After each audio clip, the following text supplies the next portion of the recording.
E aí, pessoal, beleza? Professora Juliana. E no vídeo de hoje nós vamos falar sobre telegonia. Você já ouviu falar essa palavra? Sabe o que ela significa? Então fica aí para você conferir já já.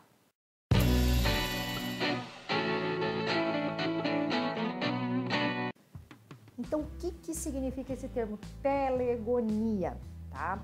Esse é um estudo que foi feito pela Universidade de South Wales, na Austrália, tá? Esse estudo foi conduzido com moscas e por isso que a gente tem hoje essa informação sobre telegonia. Mas o que eles observaram, então, nesse estudo? Que seria aí a definição de telegonia? É quando um macho deixa a sua herança, vamos dizer assim, o seu material genético na fêmea, mesmo não estando mais com ela, ou mesmo não estando mais se relacionando com ela, tá? Então seria ali o bebezinho que ficou parecido com a cara do ex, vamos dizer assim, né? É mais ou menos isso que a telegonia ela fala. Ela vai se referir à influência que um macho tem na prole de outro macho, tá? Então esse estudo ele foi conduzido com moscas a princípio. E como que ele foi conduzido? Eles separaram as mosquinhas fêmeas das mosquinhas machos e nesse grupo de machos nós tínhamos ainda dois subgrupos. Machos que eram grandes, moscas de um tamanho maior, né?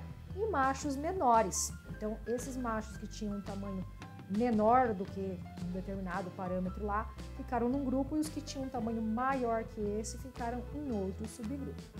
Então, essas moscas, esses machos maiores, eles foram acasalados com essas fêmeas.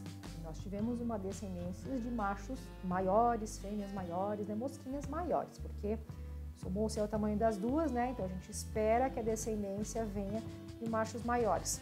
Eu não entrei em detalhes no estudo, mas provavelmente eles trabalharam aí com linhagens puras, né? Não com heterozigotos, para que não houvesse confusão. Pois bem, e esses animais que eram maiores, né, que foram alimentados, né, com uma dieta um pouco mais nutritiva, para que justamente eles conseguissem crescer mais, e os pequenininhos com uma dieta mais restritiva, né? Quando essas moscas foram colocadas agora novamente para cruzar, eles usaram o grupo dos machos pequenos. Então, primeiro colocaram as moscas em contato com o grupo dos machos grandes e tiveram descendentes grandes. Depois, eles colocaram essas moscas em contato com os machos pequenos. E, para a surpresa de todos, né, não era o esperado, essas mosquinhas agora dessa nova geração, as larvinhas e tudo mais, que depois se transformaram em moscas, tiveram tamanhos grandes, ou seja, elas ficaram parecidas com a geração do ex-pai mosca, vamos dizer assim, do ex-progenitor, e não do progenitor daquele determinado momento, tá? Então, esse estudo em que mostra que as mosquinhas que nascerão agora eram mais parecidas do que o ex da mamãe, do que o atual papai, vamos dizer assim, para a gente entender, é o que caracteriza a telegonia.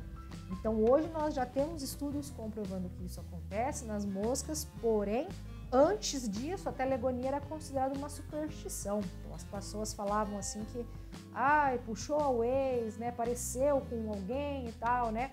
E isso era uma crença, as pessoas acreditavam que isso era uma crença, né, da imaginação delas. Mas assim, nós temos hoje os estudos que comprovam esse processo, só que esse estudo se reduz às moscas, tá? Nós não temos evidência científica sobre isso ainda na espécie humana. E como que eles supõem, então, que isso possa ter acontecido? Por que que esses filhotes, aí, esses descendentes, eles se parecem tanto com o primeiro macho com que a mãe teve, né, contato, do que com o próprio pai biológico? Então, as evidências mostram que pode ter acontecido, tá? São evidências ali, né, que podem nos levar a uma ideia, né, mas ainda não são totalmente comprovadas. É que no momento em que essas fêmeas tiveram contato com os espermatozoides dos primeiros mosquinhos lá, que são os maiores, elas acabaram de alguma forma absorvendo, retendo esse material genético desses machos.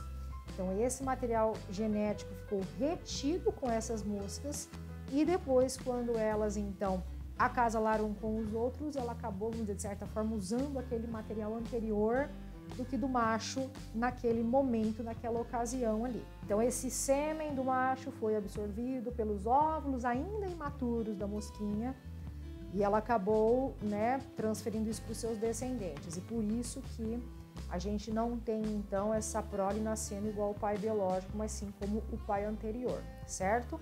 Então, assim, nós temos vários estudos relacionados a moscas, principalmente das drosófilas, né, que são aquelas mosquinhas das frutas, que eu até já comentei em outro vídeo aqui, e eles são muito utilizados e inferidos para seres humanos, devido às semelhanças ali do funcionamento dos genes, tá? Então, estudos genéticos com drosófilas que são de inferência para a espécie humana, tá? Mas aqui foi feito com mosca normal, né? Não foi feito com as drosófilas ali, com moscas das frutas.